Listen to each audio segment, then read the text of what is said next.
How you doing, everyone? Welcome. Today is Thursday, 5 p.m. on California time. How you guys doing today?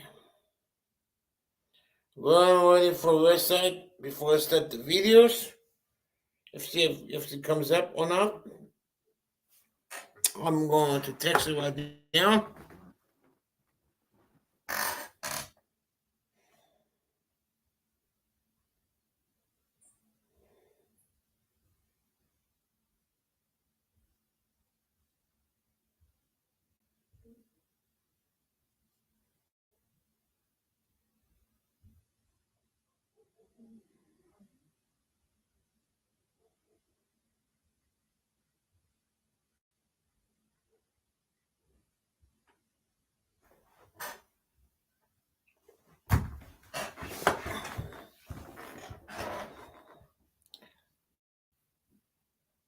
What's up, dog? How you doing, my friend? Today we have some videos to watch. Let me go to YouTube Studio.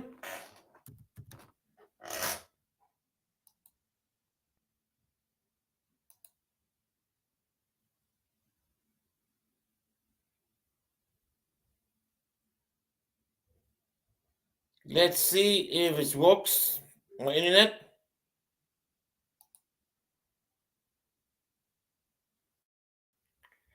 Go to my history.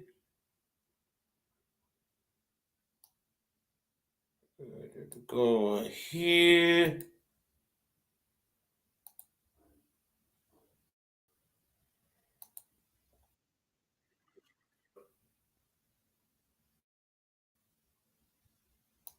Save video.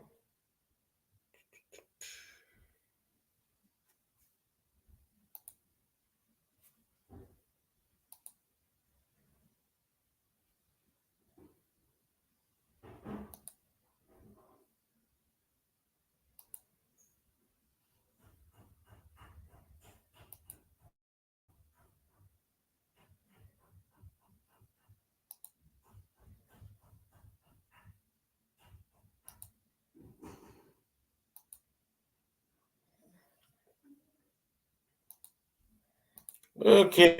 Enemies. These prison walls have seen the toughest of the toughest to the vilest and the slimiest of them all. These particular prisons are not one.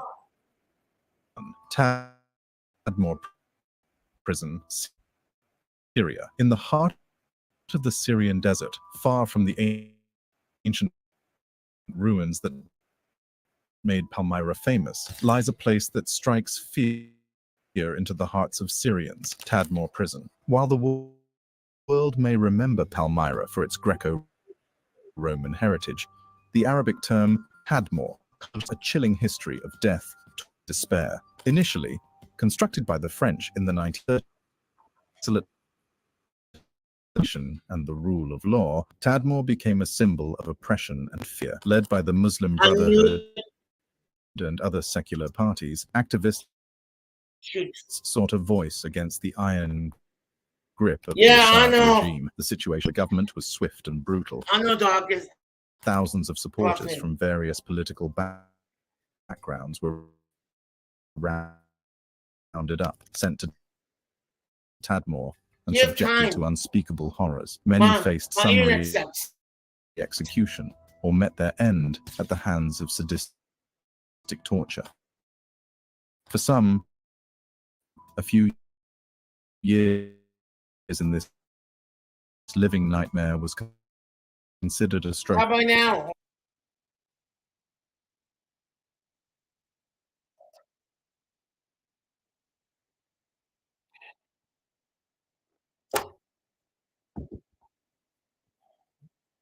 Themselves targets of the regime's ire.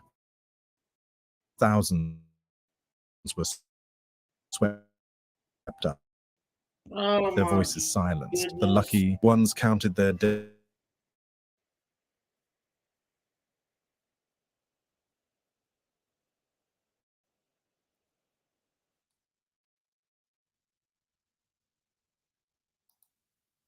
Sorry, guys. Hold on. Let me start over again. Hold on.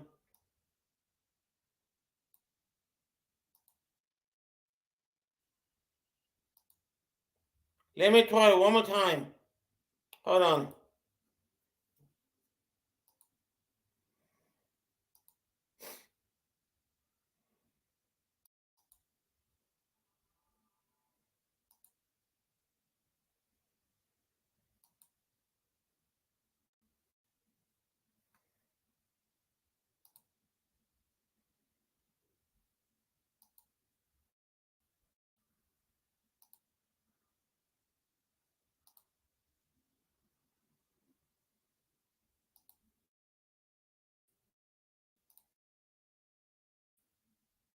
Not a desirable place for you to find yourself. However, what I'll be discussing today are these prison walls have seen the toughest of the toughest to the vilest and the slimiest of them all. These particular prisons are not designed for just anybody, nor are they suitable for anyone without mental resilience. In this video, I'll guide you through the toughest prisons in the world. 1. Tadmor Prison, Syria. In the heart of the Syrian desert, far from the ancient ruins that made Palmyra famous, lies a place that strikes fear into the Greco-Roman heritage. The Arabic term Tadmor conjures up a chilling history of death, torture, and despair. Initially constructed by the French in the 1930s, this desolate facility gained its notorious fire within these walls over the years, was root in the 1970s, demanding political representation. And Tadmor became a symbol of oppression and fear. Led by the Muslim Brotherhood and other secular parties, activists sought a voice against the iron grip of the Assad regime. The situation escalated, leading to acts of political violence. The response from the government was swift and brutal. Thousands of supporters from various political backgrounds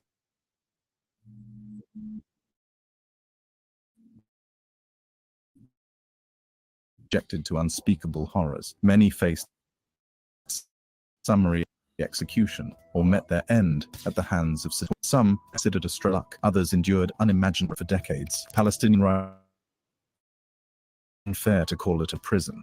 In a prison you have basic rights, but in Tadmor you have nothing. You're only left with fear and horror. The horrors of Tadmor prison reached its zenith during the late 1970s and early 1980s. Leftist and Islamist groups found themselves targets of the regime's ire. Thousands were swept up, their voice silenced. The lucky ones counted their days in confinement, enduring physical and psychological agony. Tad came a place where hope withered and the hope beyond its limits. As the decades passed, the memory of the atrocities committed within these walls became etched into the collective consciousness of Syria. In 1980, after the failed assassination attempt on Hafez al-Assad, what followed would etch an unspeakable atrocity into Syria's history. There was a bloody massacre in Tadmor prison. As tension gripped the nation, members of the infamous defense brigades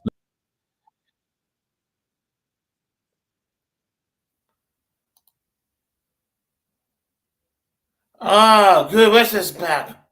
I never Ugh. showed up. I just showed I don't. My internet's fucking up. What now? Oh shit. I'm gonna send the links. Okay. Sure. Hey ready yet? everybody. What's up, Dark? Miss 702. What happened, Gregor? I'm gonna send you the links. Okay. Mm-hmm. I think it's gotta be my internet. My freaking internet area. You know what I mean? Because I live by the mountains. And the kids are out of school. They're almost out of school. Tomorrow's their last day, ain't it? Oh yeah. Give me one second. The kids are out of school right now. Okay. Give me 1 second. Let me get to my YouTube. Hold on. I took a nap. I just woke up 5 minutes ago. 10 minutes ago, you know? I didn't even take a nap. I was going to. Okay, hold on. History. Okay. Okay, I'm going to send you this one. Okay? Sure. Let's do it. It's a prison. 2 prison and 4 cop watching. Sweet. And YouTube, I'm gonna monetize. Stop sending me emails.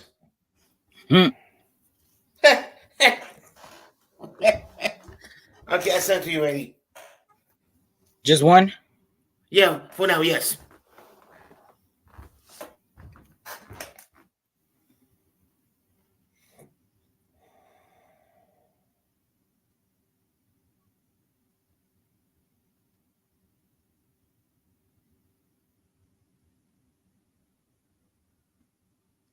How was the premium of Lemmy? Good. You know, I was on the panel on 712 panel, and she asked me what's the 1A all about it. You know, Miss 702 did? yes, that's what I told her if you want to come up. Yeah, She should know it by now. yeah, no, I told her I said we do 1A. I said we do 1A steak sauce. I said no 1A audit. I said 1A sex sauce. Hey Daniel. Hey old man. We're gonna have a guest coming up soon too in a few minutes. A surprise guest? 712. What's up, Lemmy and Daniel?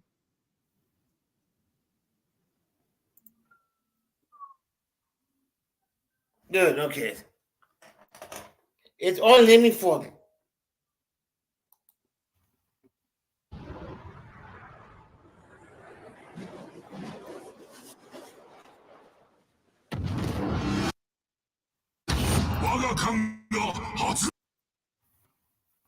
Prison is certainly not a desirable place for you to find yourself. However, what I'll be discussing today are prisons that even you would hesitate to wish upon your worst enemies. These prison walls have seen the toughest of the toughest, to the vilest and the slimiest of them all. These particular prisons are not designed for just anybody, nor are they suitable for anyone without mental resilience. In this video, I'll guide you through the 6 toughest prisons in the world. 1. Tadmor Prison, Syria. In the heart of the Syrian desert, far from the ancient ruins that made Palmyra famous, lies a place that strikes fear into the hearts of Syrians, Tadmor Prison. While the world may remember Palmyra for its Greco-Roman heritage, the Arabic term Tadmor conjures up a chilling history of death, torture, and despair. I bet it's fucking hot out there in the prison.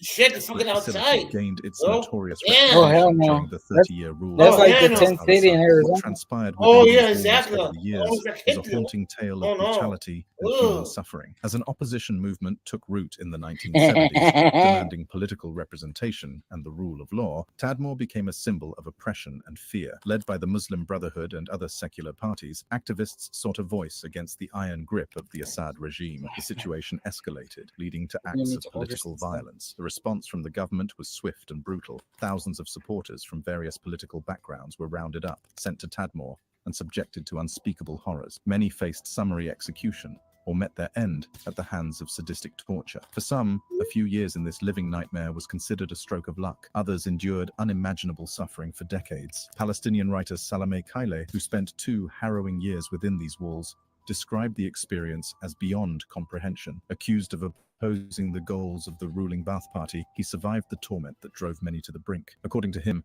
it's utterly unfair to call it a prison.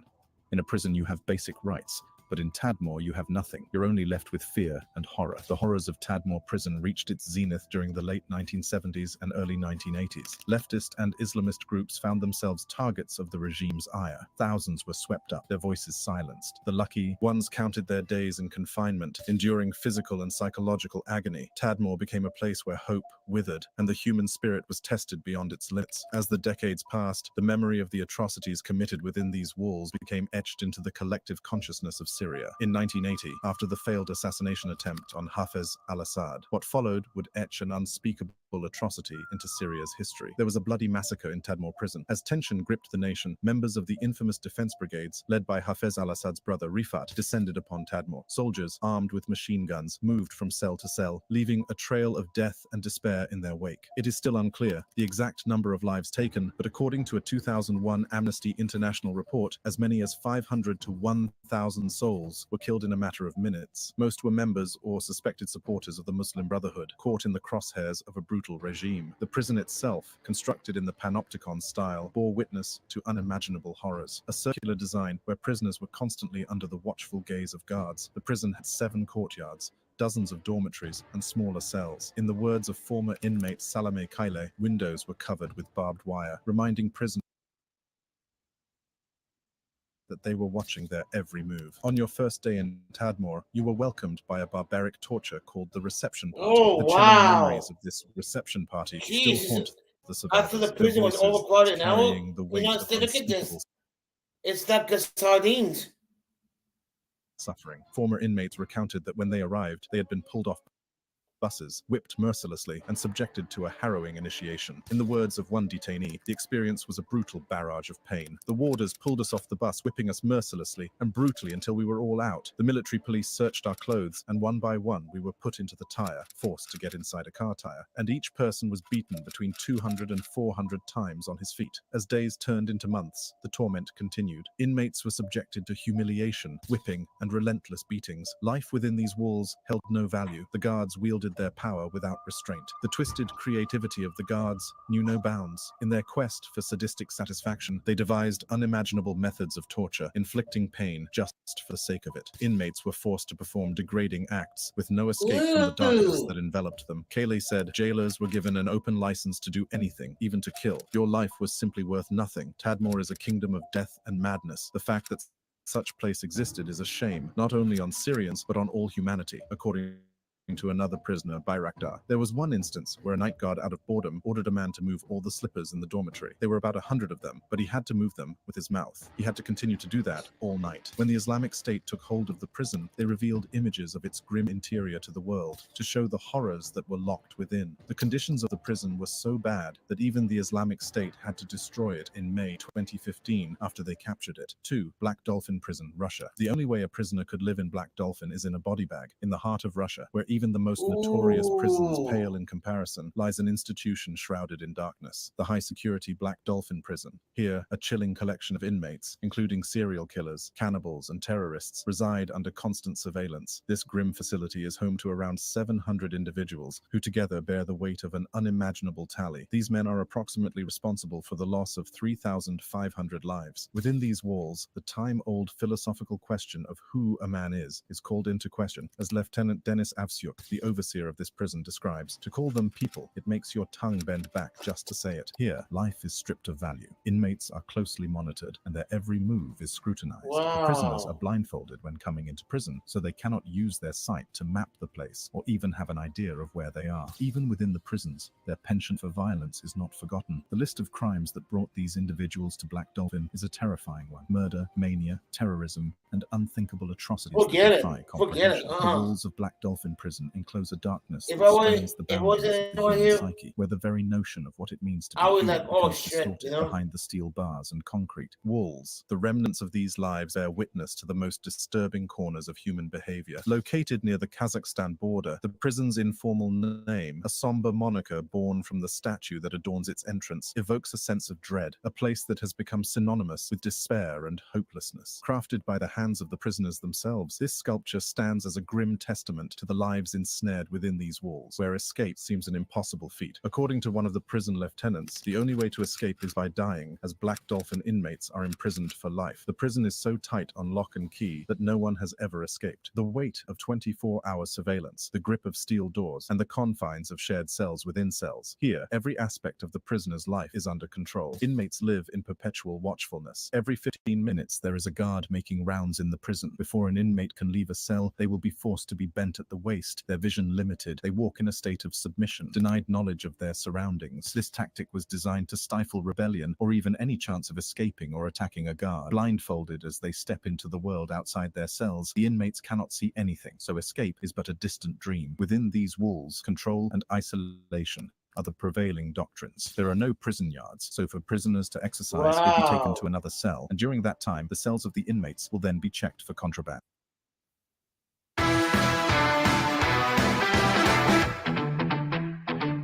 What do you think so far?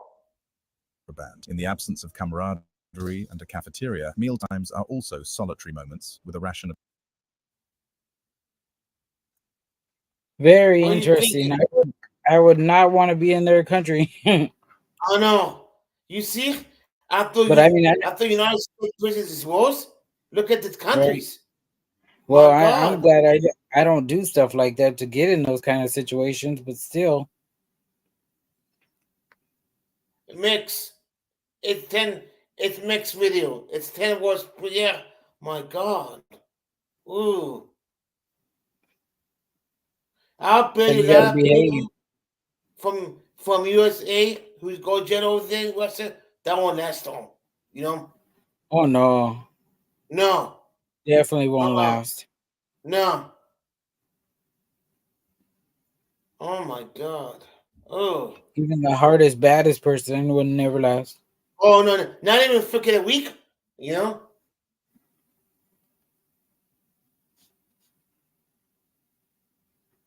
Right. All right. You can do something lawful. Wow.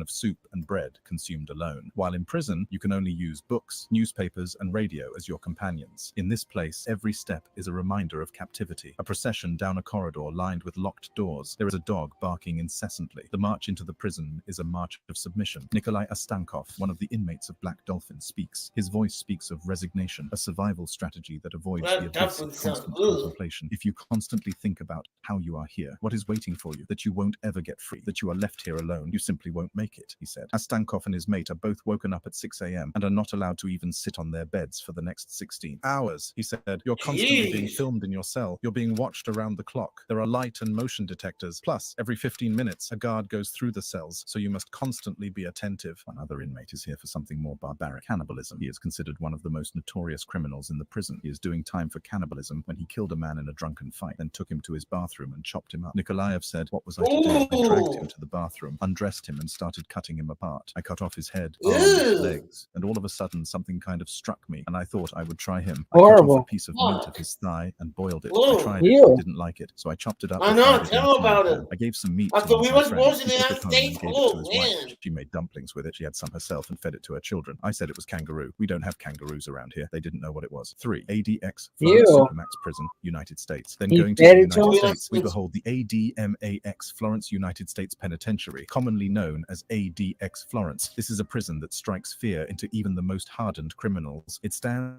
as the pinnacle of administrative maximum security, nestled in the heart of Fremont County near Florence, Colorado. Commissioned in 1994, ADX Florence is a supermax fortress of control and surveillance that surpasses other maximum security prisons. Its purpose? To house inmates deemed to be extreme security threats, those with the highest potential for violence. Within these walls, time itself seems to freeze. Inmates spend hours confined to their cells, with limited activities and scarce interaction with fellow human beings. ADX Florence symbolizes the epitome of isolation, an early blueprint for the Supermax prison model. It is on our list of the toughest prisons because it is one of the most secure structures. This then leads us to the question, what sets ADX Florence apart as one of the world's most secure structures? The way the prison is built, it is almost impossible for anyone to escape. It has an unmatched iron grip on the inmates. Here, isolation is a weapon, surveillance is relentless, and contact with the outside world is reduced to a mere whisper as we peel back the layers of ADX Florence. Prison, we enter a realm where walls bear witness to the extremes of human behavior. Within these confines, the boundaries of security reach new heights, making the concept of freedom an elusive dream. ADX Florence emerged as a response to grave incidents that unfolded within other federal prisons. A prime example is the haunting events of 1983 at Marion U.S. Penitentiary. I knew there was some out there, but these merciless attacks underscored the pressing need for a more secure prison. Within ADX Florence's impervious walls, a roll call of the United States' most notorious and perilous criminals stands incarcerated. targeted. Among Oh, them yeah. are leaders of violent gangs like El Chapo, notorious figures who have orchestrated heinous acts Oh, like the El Unabomber Chapo. and the Boston Marathon bomber, and both domestic and international terrorists hailing from prominent organizations such as Al-Qaeda. In ADX, most of the inmates are put in near total solitary confinement. This complex sprawls across 21 acres, meticulously holding male prisoners of Jeez. dangerous caliber who demand the utmost levels of security. At You present, the could prison put houses a small town 344 there, or inmates with a even maximum neighborhood. capacity to You know? accommodate up to Right. 490 prisoners. For a minimum of the Jeez. initial 3 years, It's the new 490. inmates remain 490. steadfastly isolated from their peers, unable to cross paths anywhere within the premises. However, over time, if they are compliant, they might earn a fraction of what could be termed as outside time, while the most fortunate among them may hope for a transfer to a comparatively less secure prison. Their outside time, however, is far from conventional. It consists of a larger cell with vaulted ceilings, often referred to as the concrete pit or the empty swimming pool. However, serves two purposes. Not only Oh, does hell it no. mimic an arena of solitude, Oh, but it no, also no. prevents inmates from knowing their exact location within the facility. This pit confines them to a narrow space where they can only walk a mere 10 steps in a straight line or complete 31 steps in a circular trajectory. In this Nope. realm of rigorous control, the majority of the facility exists above ground. Yet, a subterranean corridor discreetly links the cell blocks to the lobby, an unobtrusive yet crucial connection. Each cell in this supermax prison contains the essentials: a desk, a How stool, could it and a get bed, fucking all cold over there predominantly in the constructed winter from time? poured concrete. Also, the Oh, toilet is yeah. designed to shut off once I for wonder if falls, it's while a timed shower air mechanism conditioned in prevents there, I flooding. wonder. The sink, too, lacks a conventional faucet to mitigate potential hazards. Rooms may also feature polished steel mirrors fastened to the walls, an electric light that can be operated only through a remote control, a radio, and a television, offering a selection of recreational, educational, and religious programs. Within these walls, the concept of confinement is taken to unprecedented heights, encapsulating the extremes of human isolation and control. In terms of sustenance, there is an absence of a traditional mess hall. Correctional officers hand deliver meals to each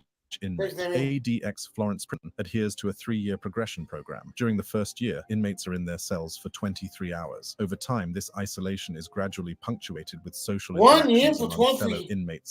Damn. Staff. By the final year, prisoners Yep. are granted extended freedom, allowed out of their cells from 6 a.m. to 10 p.m. and offered communal dining experiences in shared dining rooms rather than meals being dispensed through a slot in their steel cell doors. ADX Florence Prison is a symphony of motion detectors, cameras, and an impressive network of 1,400 remote-controlled steel doors. From the prison's control center, officers maintain constant surveillance over inmates, a watchful eye that spans 24 hours a day. At their fingertips lies the power to activate You're a right. button, It's sealing definitely every not door within the humane. facility should any escape attempt materialize. There is a web of pressure pads and towering 12-foot razor wire fences that envelop the perimeter, guarded by heavily armed officers who stand vigilant on patrol. As an additional layer of defense, laser beams and the presence of attack dogs fortify the surroundings beyond the prison's outer fences. Inside the ADX Florence complex, inmates are housed within 6 distinct security levels, each with its own unique purpose and mission. General population units are divided into the following: Delta, Echo, Fox, and Golf units. Designed for different security tiers, these units accommodate inmates based on their specific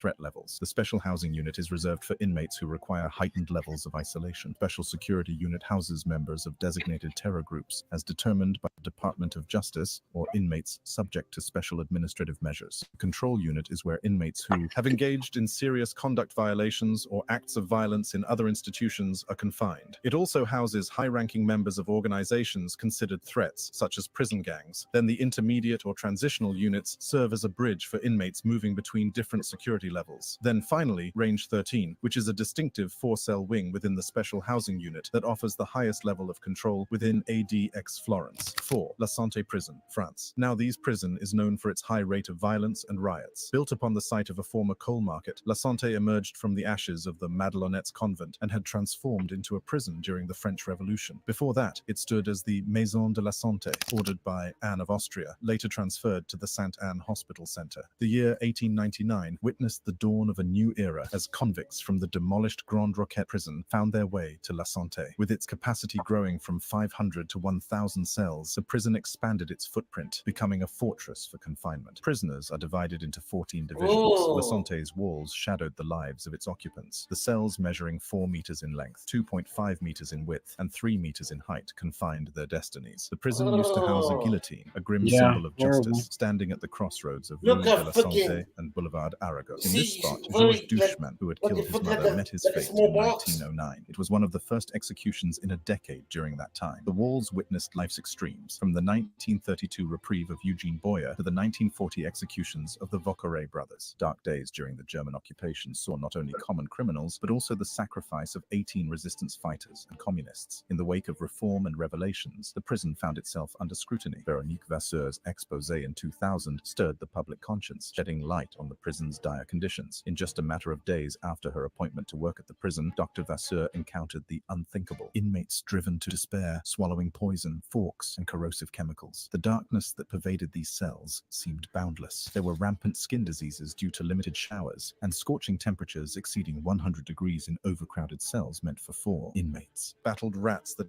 infiltrated their space. The prisoners would stuff the cracks with their clothes as a feeble means of defense. The mattresses were infested with lice and insects. Amid the shadows, a more sinister truth unraveled. Weaker prisoners became slaves to their cellmates, a twisted hierarchy that preyed on the vulnerable. Dr. Vasseur's brave account reached the public, igniting an outcry that reached even the halls of justice. France's Justice Minister Elisabeth Guigou conceded the undeniable truth. The prison system was far from the beacon of human rights France prided itself on being. Nearly half of those imprisoned here had never seen a judge, nor had they been convicted. The conditions in this prison are so bad that even the European Court of Human Rights echoed their concerns. In 1999, 124 inmates took their own lives, marking one of the highest suicide rates among European penitentiaries. A stark contrast emerged when examining California's state inmate population of approximately 160,000, with 24 suicides reported in the same year. However, American prison experts noted that local jails also contributed to the figures. The principle of presumption of innocence, a cornerstone of most democracies, was seemingly eroded by French law. Investigating magistrates held suspects indefinitely without trial or bail. A troubling norm emerged. Inmates who hadn't faced trial languished for an average of 4 months in their cells, some far longer, only to be released when insufficient evidence was found. Shockingly, those awaiting trial shared cells with seasoned criminals. According to Dr. Véronique Vasseur, you cannot work and see the things I saw and not speak out. Prominent figures, including former ministers, business leaders, and activist José Bove, joined their voices in a petition denouncing the prison conditions. Foul cells, the insidious specter of systematic rape, the humiliation of visiting families, inadequate healthcare, and drug dealings by guards, all contributing to a cycle of crime and despair. Within these walls, prisons metamorphosed into factories of suffering, perpetuating crime rather than rehabilitating the individuals trapped within. The petition resonated with a collective cry for change, for a reformation that would alleviate the torment endured by those entrapped by a system they hoped would protect them. Amidst the walls of La Santé, haunting stories emerged from those who had walked its corridors. Even a former mayor, Jean-Michel Boucheron, experienced the agony within. When imprisoned for corruption, he found himself in a cell just above the punishment blocks. Tear gas seeped into his cell, and in another prison, he recounted an eerie journey through blood left by a prisoner who met a tragic end. According to Jean-Michel Boucheron, my eyes stung regularly from the tear gas thrown into isolation cells by guards. It housed illustrious prisoners like poets Paul Verlaine and Guillaume Apollinaire, and even the notorious Carlos, a convicted assassin. Public guillotinings once occurred at its gates, and during World War II, it witnessed the execution of resistance fighters. One man who was arrested on drug charges complained that it is an old prison. We cannot move in here. It is disgusting, but nothing is done. In this prison, it is easier to even get a pill when you have a psychiatric disorder. But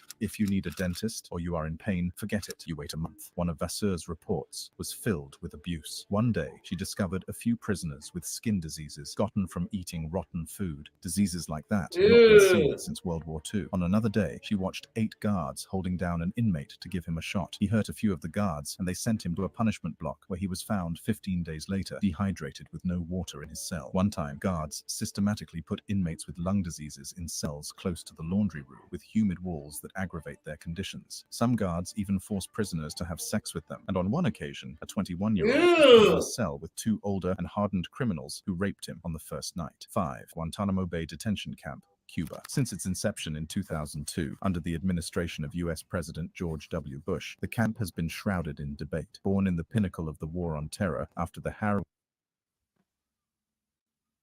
For a short time, buy one unlimited Cox mobile line and get a second line free for life.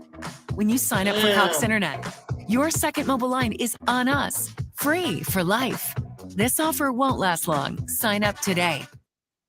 Harrowing events of September September 11, 2001, it has borne witness to the intricate intersection of security and human rights. As of March 2022, its walls had confined 780 souls, shaped by the tide of history since the dawn of the 21st century. Among them, 741 had been relocated, 30 lingered, and 9 had met their demise within its walls. Here, prisoners were indefinitely detained and interrogated until trial. This concept cast a long shadow, prompting organizations like Amnesty International to denounce the camp as a grave violation of human rights. Even the Center for Constitutional Rights questioned its compliance with the Due Process Clause of the United States Constitution. As the world held its breath, a confidential report surfaced in July 2004, a report that would send shockwaves across the globe. This report, leaked to the New York Times, bore witness to a dark reality. Allegations of humiliating acts, solitary confinement, and extreme temperature being employed against detainees. The Red Cross inspectors, in solemn tones, stated that the design of this system, ostensibly for intelligence gathering, could only be seen as a calculated mechanism of cruelty, an intentional system of torment, cruel and degrading treatment, a form of torture. The revelation cut deep,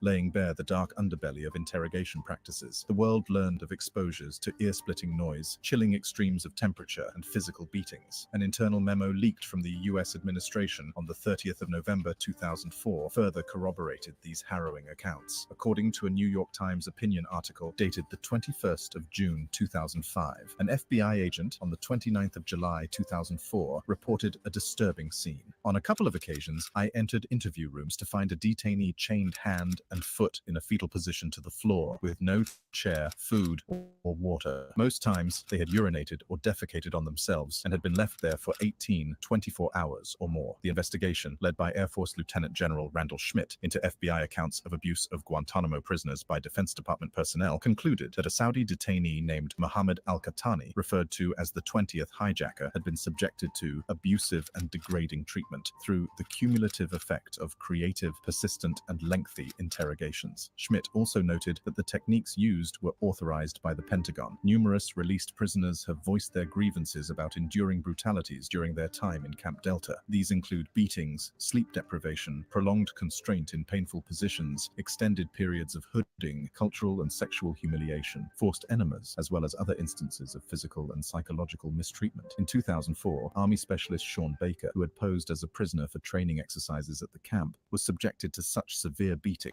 that he suffered brain injuries and seizures. The New York Times reported in June 2004 that of nearly 600 detainees, only a few dozen had significant ties to al-Qaeda, and the information extracted from questioning was highly limited. In 2006, it was reported that the most prominent terrorist figure in the camp was Mohammed al-Qahtani from Saudi Arabia, believed to have been involved in planning the September 11th attacks in 2001. Mohammed al-Qahtani was prevented from entering Orlando International Airport, thwarting his plan to participate in the 9/11 attacks. During his time at Guantanamo, he faced egregious treatment, including being given excessive intravenous fluids and forbidden from using the restroom, resulting in his soiling himself. He was waterboarded, and his interrogations lasted up to 12 hours, starting at midnight, and psychological torture techniques like sleep deprivation. Loud music would be blared whenever he tried to sleep. Military dogs were used to intimidate him, and he was made to salute while the American national anthem played. His body was adorned with images of 9/11 attack victims. He was compelled to bark like a dog, and his beard and hair were forcibly shaved, a form of insult for Muslim men. He suffered humiliation from female personnel, was forced to wear a bra, and was stripped naked with fake menstrual blood smeared on him while being led to believe it was genuine.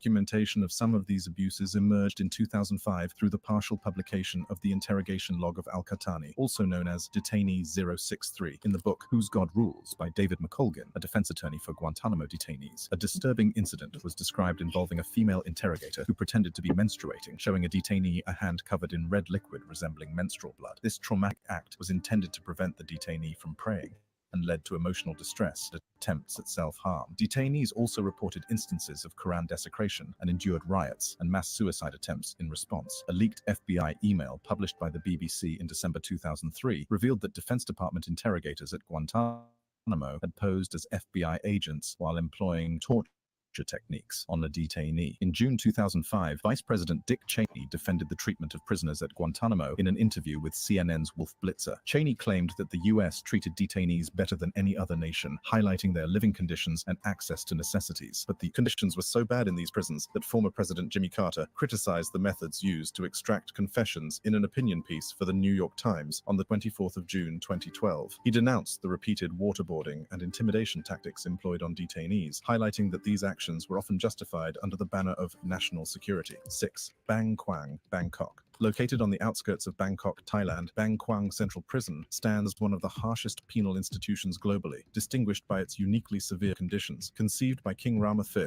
and constructed between 1927 and 1931, this prison was envisioned not as an ordinary correctional facility, but rather as a penitentiary designed for the most serious offenders. It primarily accommodated individuals awaiting verdicts from the appeal Court and Supreme Court, as well as those serving sentences ranging from 25 years to life imprisonment and those condemned to death. Throughout its extensive history, Bang Kwang Central Prison gained notoriety across Thailand and Asia for its reputation as one of the world's most brutal prisons, a place where inmates often lost their lives or sanity due to grueling conditions. For the initial 3 months of an inmate's confinement, they were shackled with leg irons, inflicting a significant blow to morale and severely restricting their movements. Those sentenced to death remained permanently chained in leg irons until their execution, whether by firing squad or more recently lethal injection. Functioning as a central prison in Thailand, Bang Kwang frequently housed foreign prisoners who conveyed tales of the dire conditions back to their home countries. A remarkable feature of prison life there was the establishment of an internal class system known as the Chit system. Under this system, prisoners received basic sustenance from the prison's cantina, consisting of a single bowl of rice and vegetables. Anything beyond this had to be purchased, allowing wealthier inmates to employ other prisoners as laborers and servants in exchange for additional food.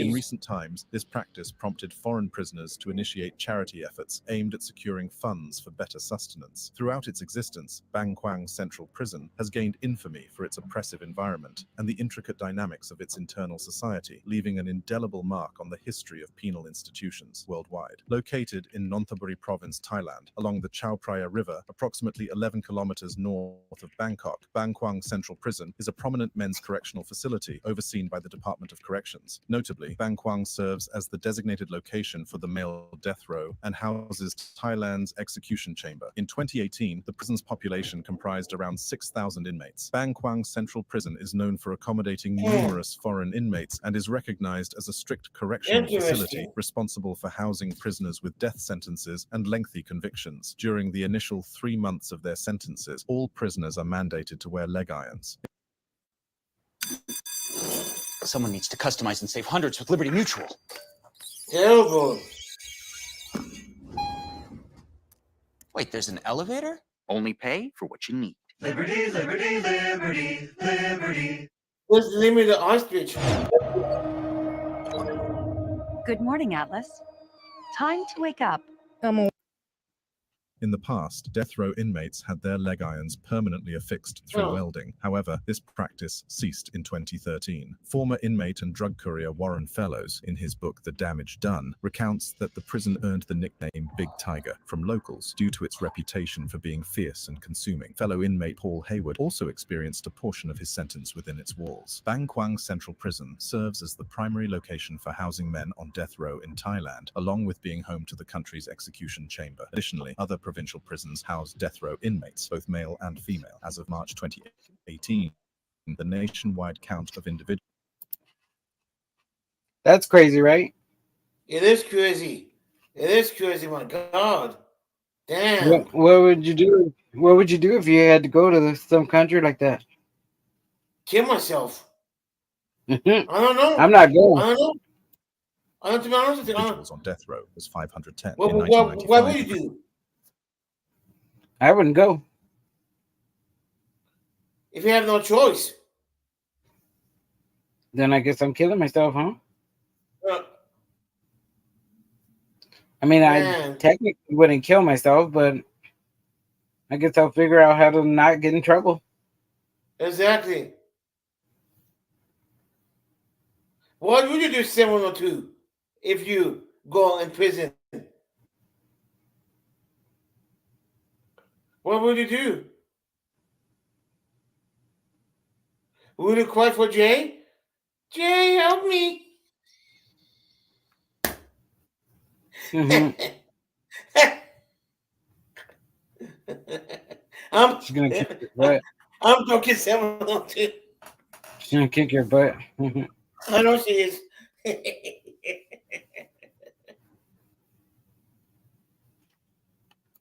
The prison was home to Alan John Davies, a UK citizen and the first European to be sentenced to death in Thailand. After enduring 17 years in the harsh conditions of Bang Kwang prison, Davies was eventually granted amnesty by the king and released in 2007, marking the end of his ordeal. Chaovared Jerabon, who was Thailand's last executioner to conduct shootings as a method of execution, passed away in 2012. During his career, he executed 55 prisoners. He penned his autobiography, The Last Executioner, in 2006, and also co-authored A Secret History of the Bangkok Hilton, alongside Pornchai Seremongkonpo. In May 2013, a significant and widely celebrated development took place at Bang Kwang Central Prison. Officials made the decision to put an end to the practice of using shackles, resulting in the liberation of over 563 inmates who had demonstrated good behavior. This transformative event aimed to showcase a changing tide within the renowned prison. While this move garnered considerable attention, it's important to note that a significant number of high-profile, violent, and death row inmates still remained shackled. However, government assurances were given that their circumstances would be improved in the ensuing months. Nowadays, Bang Kwang Central Prison continues to hold a place in the cultural consciousness of Asia under the name Big Tiger, a name reflective of its reputation for being predatory and consuming the spirits of its inmates. In Western circles, the prison is perhaps better known as the Bangkok Hilton. This name was popularized by a fictional Australian TV show featuring prominent actors like Nicole Kidman, Denham Elliott, and Hugo Weaving. The show, loosely based on Bang Kwang Central Prison, helped to bring awareness of the institution to Western audiences. And that is what I have. Let's put one cup video, then if you want to after watch that, more put the videos other like one. this, click on the card on your screen. Here's an easy thing you can do to add to your routine so that you age better, or maybe. Was that the end of it? Yeah. What do you guys think about it? Interesting. Very interesting. It Different. is different. Different than you. I know USA. not to do what I feel. You know, I bet Definitely. you if a lot of prisoners from the U.S. goes over there, they would come back as a man.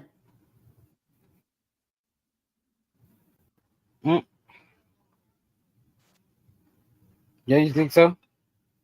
Yeah. Nah, don't worry, I'm not. Yeah, that was horrible. I know, Lemmy. I know.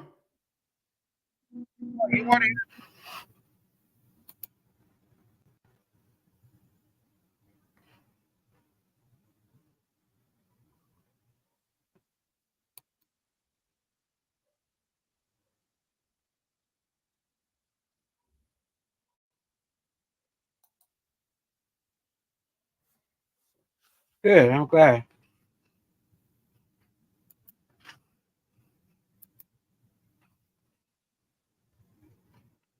Something stupid. Camera ready? I do. And may I ask why? Just because I'm filling in the post office. That's not allowed. Shut the camera off. But I'm not shutting the camera. Then you can leave the property. I'm not leaving the property. Yeah. You call local PD. I will. Okay. Well, I guess we're here to talk to you. Somebody called advising you that you're not trespassed for a period of 365 days. But let me go down there, talk to them. I'll look for you. Sorry it took me so long. That's all right. I'm assuming you called Rod Spurgeon. I didn't, but she did. Okay. You were correct. I'm warning you.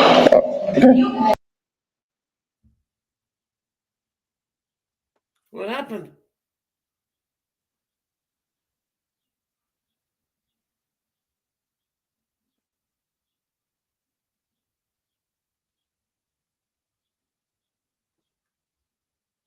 We have a difficult.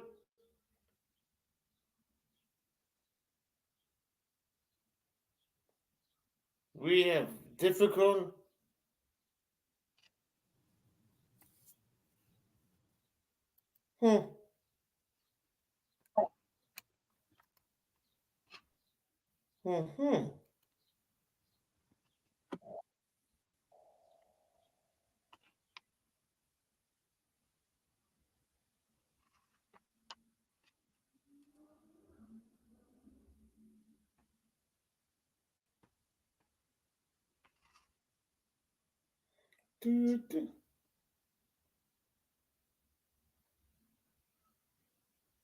Yeah, it is a good argument.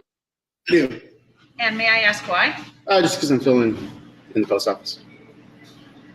That's not allowed. Shut the camera off. I'm not shutting the camera. Then you can leave the property. I'm not leaving the property. Yeah. You can call the PD. Oh, well. Okay. Well, I guess we're here to talk to you. Somebody called advising you that you're not trespass for a period of 365 days. But let me go down there, talk to them. I'll look for you. Sorry it took me so long. That's all right. I'm assuming you called Rod Spurgeon. I didn't, but she did. Okay. You were correct. I'm warning you.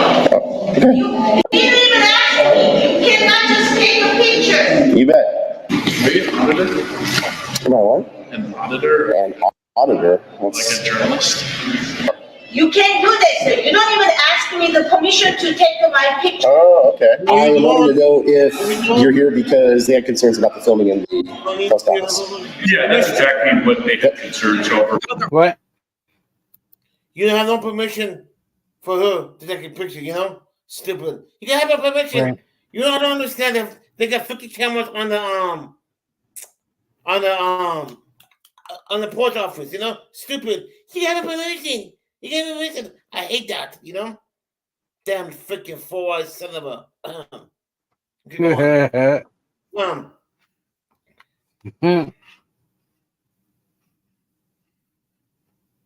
I gotta take Miss Similar to an audit, you know? Yeah. They're operating right now. It's not how the post office is supposed to operate. Gandalf, right? You got magic powers, right? I wish I had those kinds of magic powers. Thanks for fighting for our rights. Yeah, absolutely. Take care now. You can explain why you're taking photos of my vehicle? Absolutely, I can. Whatever my reason is. Don't come up to me with that attitude. You understand me? What's that, sir? What's what? It's a video recorder. Is that not okay? I'm not comfortable with that. Can you remove that to me? Why are you doing it? I'm not going to tell you. You need to get on. You understand? Now. Move along. Wow. So they just put all the supervisors in one location. This location is only the window, none of the carrier. Is that just so that they can have no accountability, or? Don't ever take that tone with me. Don't be taking photos of people. I'll be taking photos of whatever I want. You got it? What's the odds that I literally show up and see her there a few seconds ago and instantly she's gone? I mean, it's almost like she has wizardly powers to teleport away.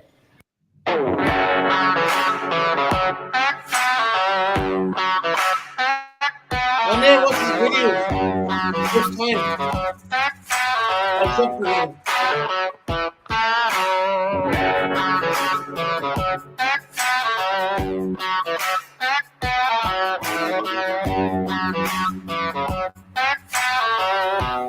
I don't know. Hey everyone, this story.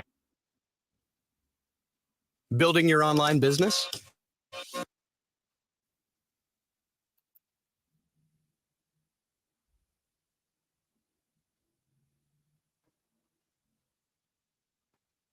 I hope it doesn't play all over again. What the hell?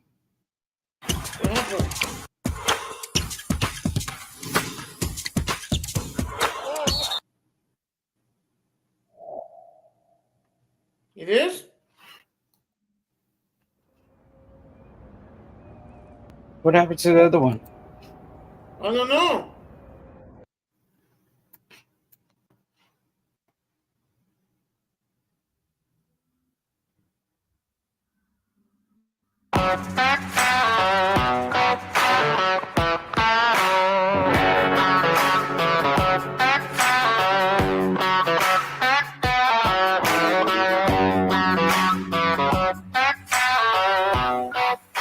Wow. Hey everyone, this story is a second follow-up to my original story on the Renton USPS reported on back on February 4th, 2021, and the initial follow-up story 2 years later on February 4th, 2023. The Renton USPS has a storied history at this point of horrifically bad behavior towards the public. As of this story today, the USPS has, by admission of one of its own employees, housed all of its supervisors away from this post office. The outcome is obvious in full display to the public. Wow. An unchecked level of entitled behavior, a profound level of unprofessional conduct, and disgust towards the public if they dare attempt to utilize their liberties in public and in accordance with Title 39 of the Code of Federal Regulations, Section 232.1, subsection I.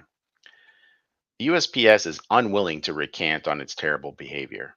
This USPS has turned this story into a point of pride in their resistance against the American public, and they will not bend the knee to you, the public, though they are paid to serve you.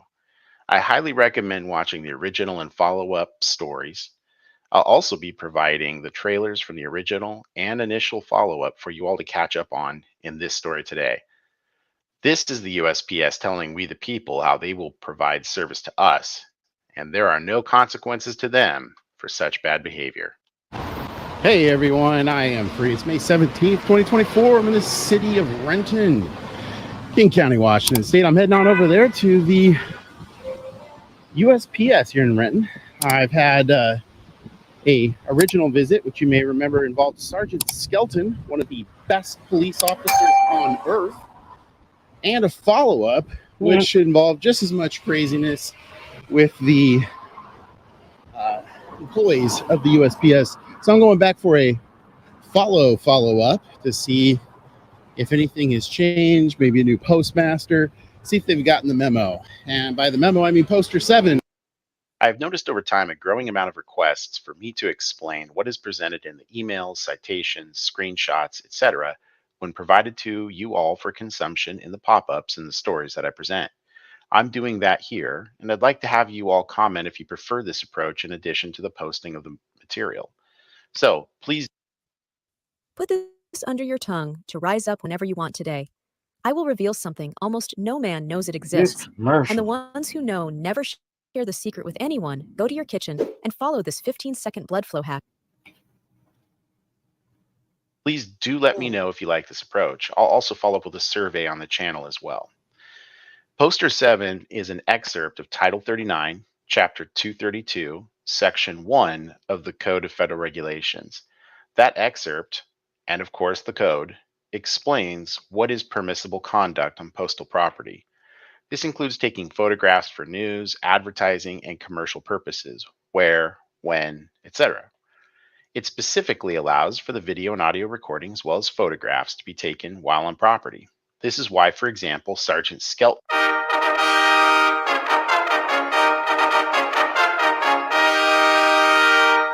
back in 2021 and others seen in other stories I produced, among other good public servants, uphold our liberties to be present and conduct our business in these ways while on our property. Which is an excerpt of CF 39 CFR 232.1. So we're going to go in there, subsection I, see if anything's happened.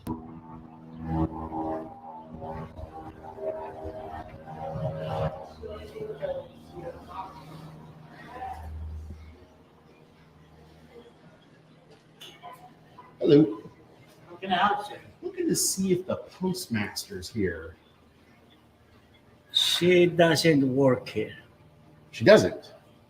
Her office is down in 17200 116. Gotcha. What's that, sir? What's what? Oh, it's a video recorder? Look at this camera. Okay. Look at this. I'm Can you not pause this? comfortable with that. 1 second. Can you do that to me? First side. Ooh. Gosh, Look at the sign on the left. Are you serious? It says no camera? West side? Caution, it says no camera?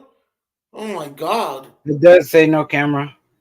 Serious? That's the first time I see this. Ain't it? That's just notice. This notice, right? First time I seen it in the video. First time. I never seen that before. Especially in the post office. Yeah, I know. I never see that. You know? Okay, go on. It's livid. Okay. Kind of an awkward situation. I can't. I'm working. Okay. Yeah, that's the one we made it. So she doesn't work here, sir. Okay, gotcha. I guess I'm a little confused on something. You said she. Say it again. You said she Does not work. So is it a new postmaster within the last 3 years? Who are you? I'm the postmaster. You're the postmaster. Okay, absolutely. Shut the camera off. But I'm not shutting the camera off. And then you can leave the property. I'm not leaving the property. Yeah. You call up a You PD. know what? Oh, well. It's coming out to you. I think you understand too. It's poster 7. That excerpt I comes don't from see the everything. law. Damn. It comes from 39 CFR 232.1, and there's a DHS memo from 2018 that says this is perfectly legal to do. I'm new here. I Oh. think you're talking to a wrong guy. Hey, fair enough. Is there like a supervisor here or anyone that's been here for a little while? You can go to Highland. That's the supervisor's office right there. Gotcha. So is there anyone here that would be considered a supervisor while they're here? There are no supervisors.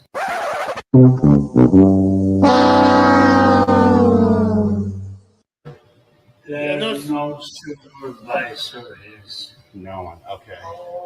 Is there anyone else besides you and her? Yeah. Just you two? Talk to her if you want. Yeah, I'll see maybe if she knows. Thanks, Manny.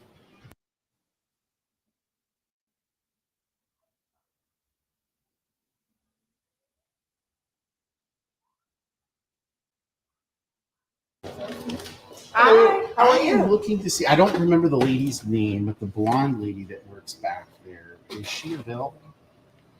No, she's She's not. no, she went to the home, some like a doctor's appointment. Something. I literally just saw her about 60 seconds ago.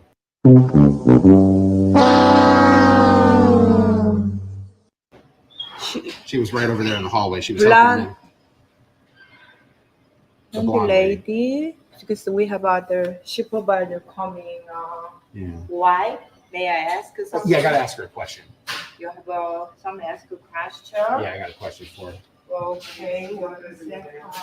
Yeah. May I Hey, ask what are you you? lying for yourself to? Oh, it's Gandalf. Huh? Gandalf. Genders? Yeah. How can I help?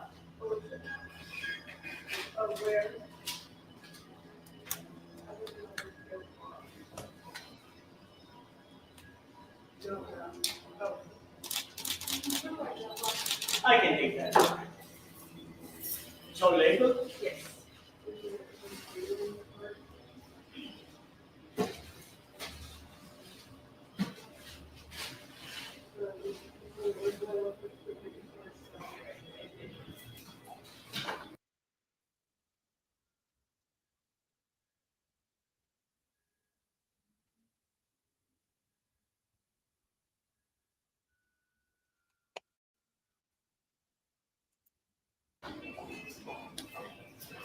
She just left. Oh, she just left. Missed it. Oh my gosh, I can't believe that. Kind of like 3. Wow. She got a doctor's office. What's the odds that I literally show up and see her there a few seconds ago and instantly she's gone? I mean, it's almost like she has wizardly powers to teleport away.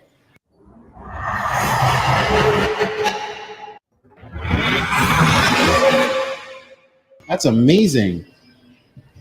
Wow. Hey, Manny. And also this office, we don't have a supervisor.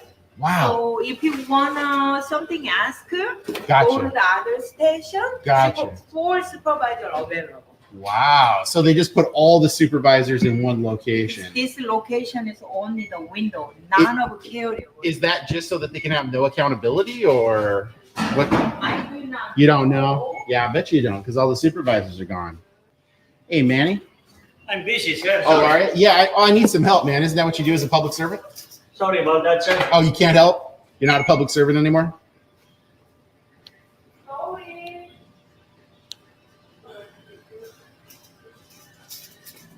How can I help, sir? Oh, wow. Look at that. Man, you're kind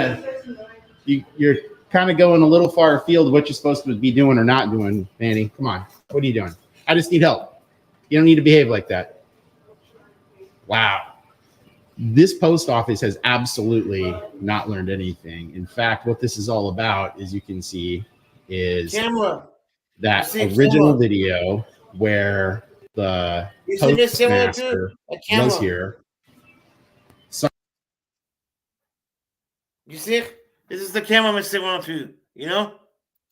And the guy holding is the camera, you know? I can't believe that. People never learned. Go on. Right. Okay. Sergeant Skelton ended up calling to the regional headquarters, ended up squaring everything away. Sorry it took me so long. That's all right. I'm assuming you called Rod Spurgeon. I didn't, but she did. Okay. You were correct.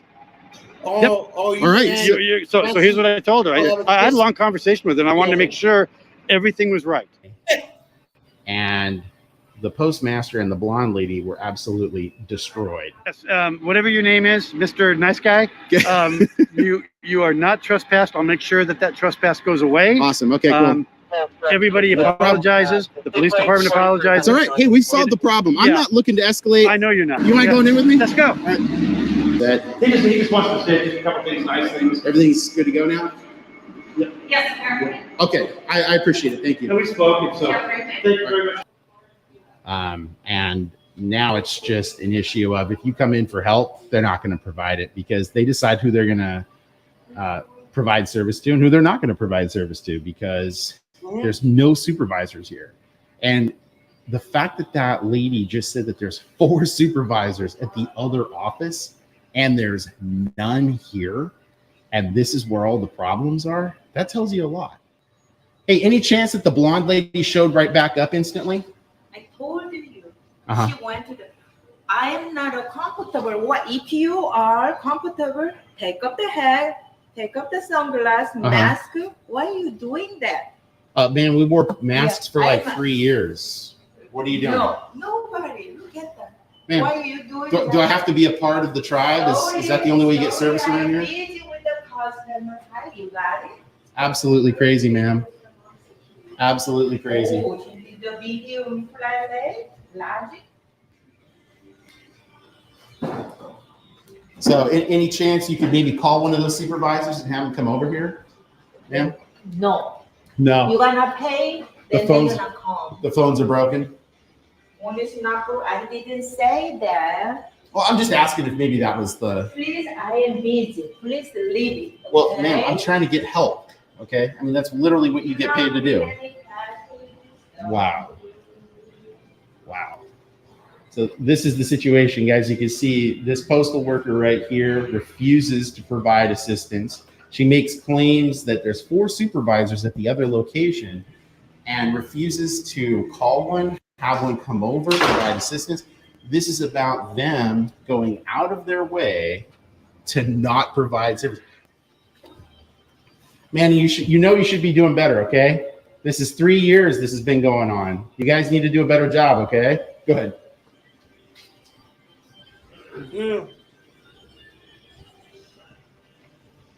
You may have to call out to them, man. They're just like doing bad things and not wanting to get caught doing it. I chose Wix for my business because of its massive scope for functionality and freedom of creation. I don't want to be in here. Yeah, I hate to tell you, but that's just not an option for you. What's that? I hate to tell you this, and that's sarcastic, but you don't have an option. You can say, you can ask, but you can't compel me to shut off the camera. Yeah, that whole First Amendment thing, I know. But visas are still open for North Korea and Russia, from what I hear. So if you'd like to maybe go places where they don't enjoy First Amendment liberties, I know, it's kind of crazy. Yeah.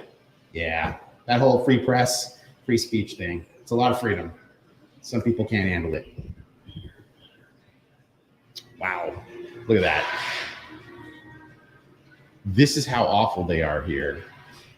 They are unwilling, 100% unwilling to provide service. And when a customer shows up to actually deliver or to drop off a package to mail, they refuse to come out to help. That is absolutely crazy. Man, you just completely ignored that guy that came in to get rid of to drop off a package. What are you doing? That's completely crazy. Let's go see if maybe they're out back.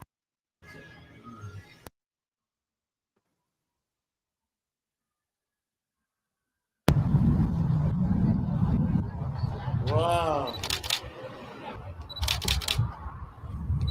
You've got to be kidding me. You've got to be kidding me.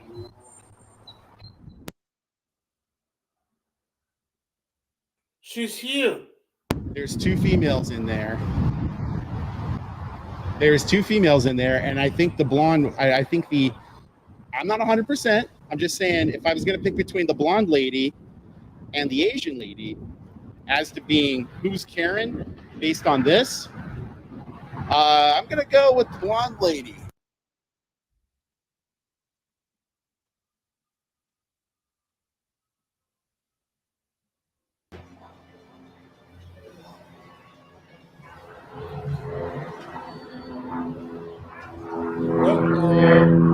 Toba's coming.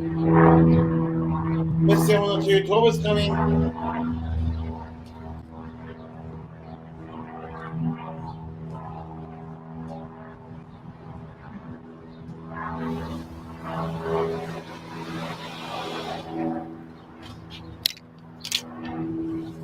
Gonna exercise my rights any day of the week, and I don't care who's gonna say anything. You can explain why you're taking photos of my vehicle? Absolutely, I can. Yep. Whatever my reason is. Don't come up to me with that attitude. You understand me? Why are you doing it? I'm not going to tell you. You need to get on. You understand? Now. Move along. You understand? Don't ever take that tone with me. Bye-bye. Don't be taking photos of people. I'll be taking photos of whatever I want. You got it? Asshole. Move on. Bye-bye. See you later. You don't like it, move your career.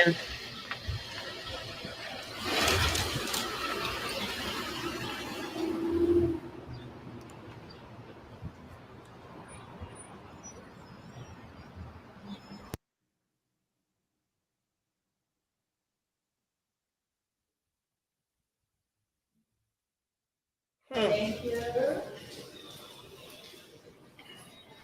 Hey, ma'am, I need some assistance, please. Like to get a stamp. You want to buy some stamps? I would like to buy a stamp. Please. Hold on just a second. I'm going to get my money out.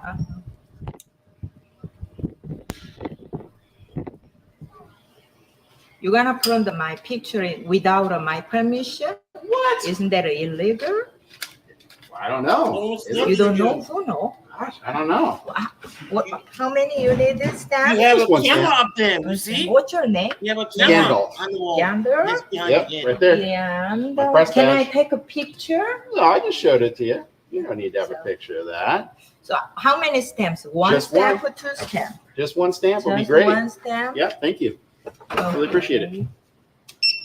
Okay, and then How much is the stamp now? For one stamp? I will 25 cents? do not take a customer's credit debit card or something Nope, like that. I don't. You are 57 Yeah, no, behind I you. definitely Huh? don't If do that. anything happen, How our much? camera take everything. Oh, So okay. Gotcha. Fair enough.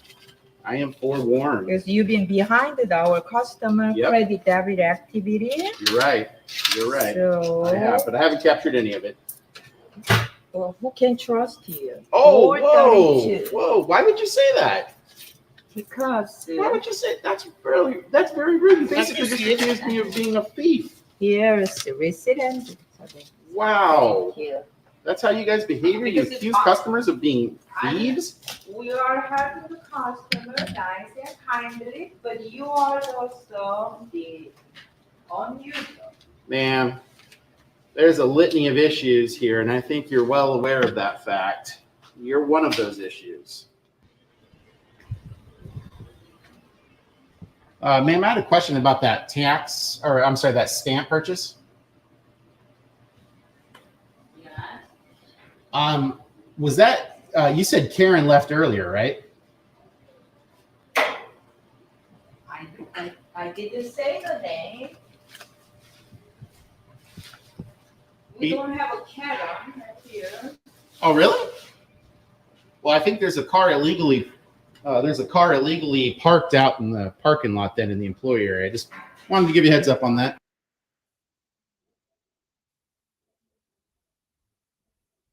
Excuse me. What's this for? Working on a story. Oh, nice. A very unfortunate 3-year-long story about this post office in particular. Oh, Yeah. man. Yeah, not a good post office here. Not at all. Where will I I be gotta able to pack find my the video? bag. In auditing media. Okay.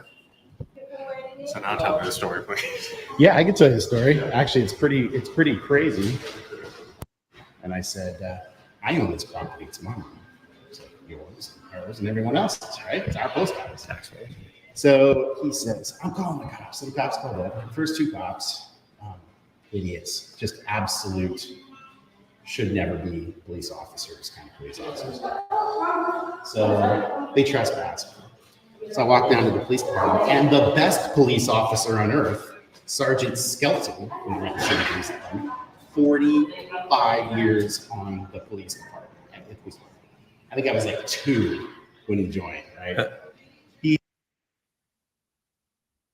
Got a passion for cars? No, Consider Cole. Universal Technical Institute's Automotive Technology Program, built for aspiring industry. He listens to me. He's like, I hear your arguments. I hear your arguments. I'm going to call over to the postmaster's office and figure this out because you have some evidence on him. So he's like old school investigating, right? But you might have to So he calls over. I'm waiting on go back through and read your chat. Absolutely right. He said, as it turns Well, out, what happened? I know. doing business is press. I know. Oh, but Nancy and Lemmy, I know. I'm like, great. So I came back inside. That was it, right? Now, obviously, one, Karen and the postmaster were not happy about this, right? But yes, that's the law. So I gave it some time. I just wanted to see if the post office was going to do some. I think Lemmy's mad at me. Oh well, he get over with. Training. So I came back a year later, roughly. Yeah. Just to see if they had actually done training. No, just completely crazy again. They called the cops again. The cops showed up, they listened, and they're like, hey, look, he's a member of the press. He can be here. So he didn't citizen can. You can't kick him out. We're not kicking him out. And so, again, they're really upset. When I come here today, Manny right there, and the lady, I don't know her name, just being extremely rude, saying that you can't record here. I want you to leave. You can't be dressed like that. I'm like, well, first of all, the post office isn't the clothing police. Second of all, we were wearing masks for 3 years. What are you doing, right? So they're just completely. And if you notice Manny right there, he's picking and choosing who he'll serve. So what's interesting is Manny told me he's very new. So what's interesting about that is that Manny is already exhibiting the exact same behavior as all the other personnel that were working here 3 years ago. And what else is interesting is the Asian lady told me that there's 4 supervisors, but none of them work here. And I've been told that every time I've come here, with the exception of the first time the postmaster was here. And I caught them on camera lying about there being a postmaster because I have it on video that the postmaster came out, was wearing a black shirt that day, and he's like, I'm the postmaster, you got to get out of here, kind of thing, right? And he ended up all of a sudden not ever having been here that day, according to them on camera. I was like, well, who was the bald guy? He was about 5'7" with a black shirt who said he was the postmaster. Oh, we've never had that person here. That, like, it's literally on video. He's the one that called the police. So it's all very bizarre, and I can't figure out why it is, but ultimately what I think is important to the citizens is if they're willing to call the police because a member of the press comes in to record and check and see if bad behavior is here, and then capture the bad behavior they've captured today and every time I've been here, and it doesn't change after 3 years, and they don't have supervisors here, it almost seems like that's on purpose at this point. You know what I mean? Because then you can't, like, ask them for supervisor and say, well, there's none here. And every time I've come here, they say that with the exception of the first time. So there's no accountability. You have to go somewhere else to find a supervisor. Interesting perspective. Well, I appreciate your perspective. But yeah, it's in Rodney. If you want to check it out, if you go to the video section and just scroll to the bottom, that's actually my first story I did. So. Oh, very cool. Yeah. Well, best luck to you, man. Nice to meet you. Yeah, take care. What's so interesting about the post office? Oh, that's a 3-year thing I've been working on as a journalist. The post office here has just got real problems with like performance. But when I came here originally 3 years ago to do the story, they ended up just losing their minds, absolutely losing their minds. Called the cops and ultimately got fixed, but. Okay, no worries. Just question, what are you filming for? Oh, working on a story. With the, Yeah. like are you a news reporter? I am. Oh. I'm a journalist. Yeah.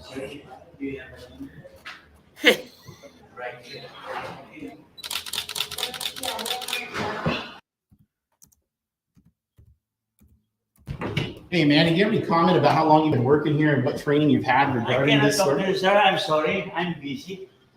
Can't talk to the president. This is an ongoing story, Manny, for 3 years, and it seems that the same problems that were going on 3 years ago are being personified by you right now.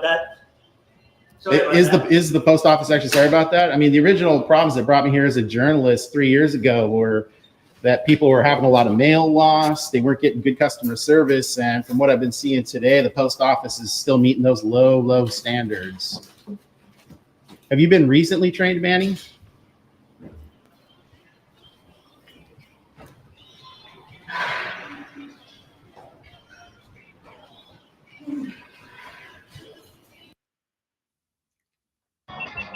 Hello.